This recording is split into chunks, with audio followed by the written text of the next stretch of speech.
tonight, right? Hi, this is David Hazen from LiveMusicStage. Welcome back to Austin Tech Talk. I'm here with Chris Wiltsee from BandPage, and Chris has some exciting news to share with us about the latest iteration of BandPage Experience. Hey Chris, how's it going? Hey, David, good to see you. Tell me about it. Yeah, so we're really excited. We launched essentially a new feature of the BandPage yesterday here at South by Southwest, which is kind of a nice coming home. South by is sort of our birthday. We launched 3 years ago here with the original beta.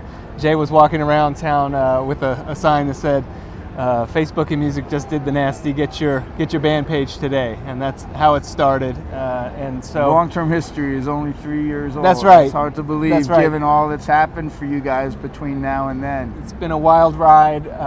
It's been a lot of fun, and you know what we launched yesterday, we feel like is kind of the beginning of a next really exciting chapter, not just for BandPage, but more importantly for the bands that we serve and work with. And from fans as well, from what I've read about it in all my spare time while down here. And so that's the other half of it, is it brings the fans into the equation in a meaningful way. So what Experiences is essentially a simple solution that allows bands, musicians to make offers directly to their fans.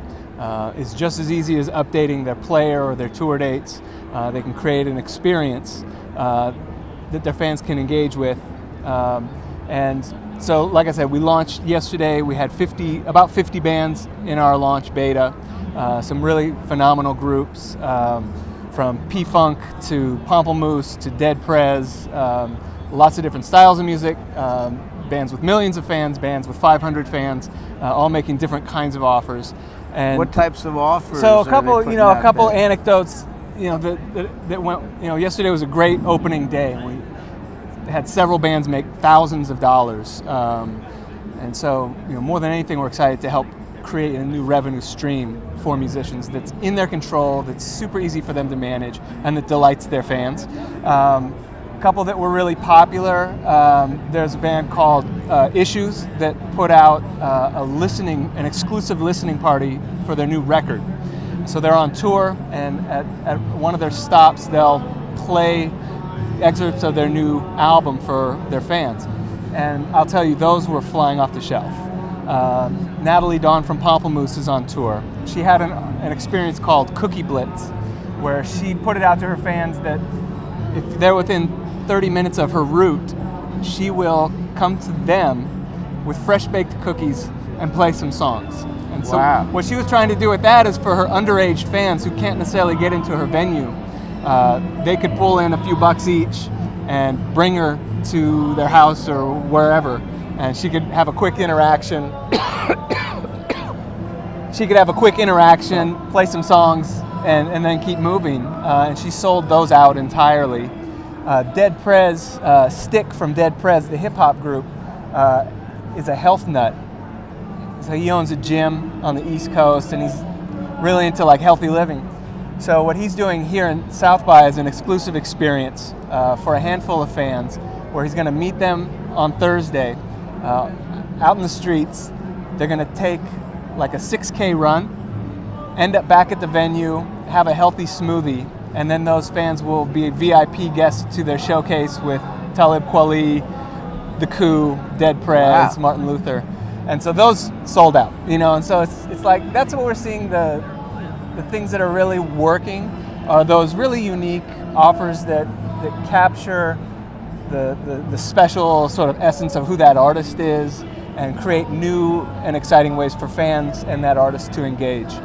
They're kind of like an updated, rebooted version of the radio station contest that a fan had to be 1 in a million in order to win. Right. And now it's potentially open to anyone. Right. And it's bringing artists and fans closer together. That's a fantastic space. Yeah, it's super exciting, and again, because it's, technology is the thing that's unlocking the door.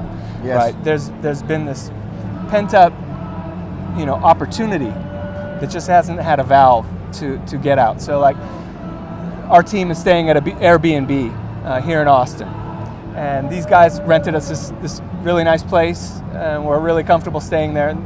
They could have probably rented it to us some other way, but we probably wouldn't have connected. We wouldn't have found it. Certainly wouldn't have been as easy.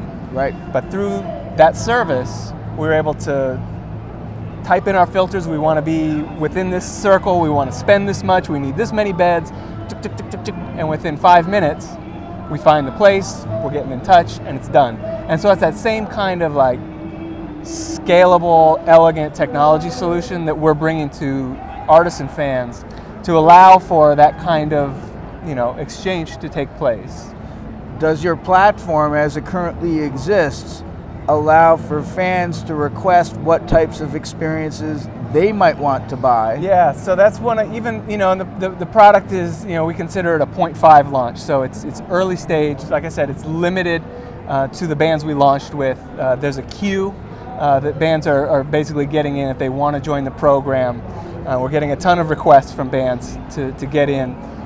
And so we'll be expanding that. But even in the first version, we have a button on every experiences page. So if you go to, go to Parliament Funkadelic's experiences page, you can see that you could go and have an exclusive VIP with George Clinton at these 6 different dates on the West Coast.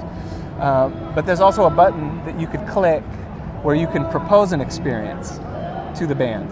And so you could say, hey, George, I would really love for you to come out to my private villa in the south of France and spend the summer and write an EP, because I have it like that. Who knows? There's going to be all kinds of stuff that's going to come through that funnel, and some of it's going to be kooky, and some of it's going to be off color, and then some of it's going to be just golden, and stuff that the artist never would have thought of, but that they would love to fulfill. Right. And it's going to be up to them, and it's private, so it's not like all out there, but it is a cool funnel for the fan to be able to reach out to the artist and make recommendations. If you go back before the 20th century, when music that wasn't live was really only monetizable initially via the sale of sheet music, before there were records and before up to CDs and downloads. And now if we're moving to a post-revenue, I don't necessarily agree with that music will be free, but the idea of consumers or fans being patrons, it doesn't need to be like what we saw in Amadeus. It can be on a micro version, a lot less coming from a lot more. Exactly. And people's dreams and fantasies are coming true at the same time. And one can only imagine what the viral implications of this are going to be. Exactly. So, I think that's a great point. And we think there is a very real thread between, the kind of patronage that existed in the 1700s and the 1800s to what's happening, potentially online right now. And there was an offer that sold, an experience that sold yesterday for the Icelandic band called Mum. And for $1,500, they said that a fan can send them any sounds that they want, and the band will take those sounds and create an original work. And they'll release that work. They'll send the fan a CD and a unique 7-inch record, and it's a once in a lifetime opportunity for the real fans of that band to have a creative exchange with them, to say my sound sources are kind of foundational to this recording of this band I love. Somebody bought it, and it's going to be a memory for a lifetime for that fan, and something cool for that band that before yesterday just wasn't easy to fulfill. I gotta know, what was the sound? I don't know yet. I don't know that it's been sent yet, but that exchange, that experience will be happening in the coming weeks. So those will be. We're really excited to follow a lot of these things. I'm going to go check out Styx Run on Thursday, and see what that experience looks like. And we're going to follow Natalie Dawn's, Cookie Blitz and some of these other, really fun experiences that artists are setting up with their fans, to be able to tell those stories and inspire other musicians, to think out of the box and think about how they can go beyond just just recording, just playing the live show, in terms of creating fan engagement that's meaningful all year round. And it's a way for them to engage with their art, with their fan base all year round in creative ways, when they're traveling, when they're in the studio, when they're at home in the writing process. There's lots of things you can do. Awesome. Well, because we're an interactive broadcast here, we have a question from an audience member. Cool. I believe, now that it's been translated, they're asking what the main revenue stream is for BandPage experiences. Right. Is it simply a transaction that you guys commission? Yeah, so we basically based it off of the other similar types of services in the space. So we're not charging bands to use the service up front. We simply take a slice of the revenue when there's a transaction. And is this in addition to being a BandPage client for core services like everywhere, or is this a standalone thing? Yeah, so to participate in the BandPage experiences, you just basically need to set up your BandPage. And so that's something that we're going to be working really closely with the industry, whether that's management agencies and labels, directly outreaching to bands to set up their BandPage so that they could take advantage of the experiences functionality. But also, the other thing that we've been working on, especially last year, is essentially building pipes and distribution. So we were doing the very unsexy work of building APIs so that BandPage could power their artist profile everywhere, anywhere across the web. And so those tools we've made available over the last several months, and the pickup has been incredible. So hundreds of thousands of bands are now powering their website or their blog, and in addition to their Facebook, as well as other great services, whether it's WordPress or pushing content to SoundCloud or pushing content to other places. BandPage more and more will be the way for artists to manage their online presence, kind of across, again, whether it's their own destination site or whether it's a major streaming or internet radio or ticketing platform. So we launched our first sort of major platform integration about a month ago with Pandora. And so if you go to pandora.com/concerts, you'll come to their concert calendar. And it's a really cool product that we built with them, where it matches all of the stations that you made on Pandora, all of the songs you've thumbs upped. So that's sort of your taste graph. And then it runs that against your location. So you might be in New York, I might be in San Francisco, wherever you are, and then against our comprehensive events database, and serves up, here are the shows that we're sure you're going to love based on everything you've listened to and thumbs up on Pandora.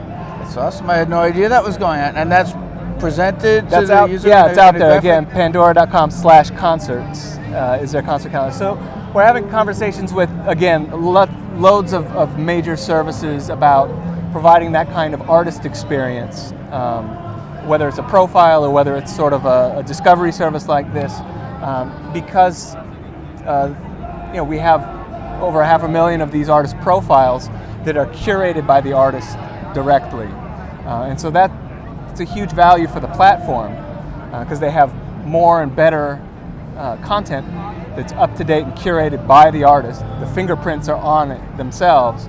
It's changing over time as the artists have new tours, have new releases. The artists are updating their BandPage, updating the content.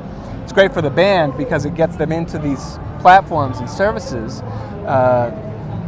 So now they have some marketing control over what their presence looks like on those services, and so everybody wins. So what we say to bands is set up your BandPage, keep it up to date, take advantage of experiences, add a new revenue stream to what you're doing, and here we go. It's a pretty attractive offer. It's getting there. Is there anyone else out there that's attempting to do as many things as you are? I mean, a lot of companies want to offer bands whatever they need, sure, but you're actually proactively offering them things that they might not even know that they need yet.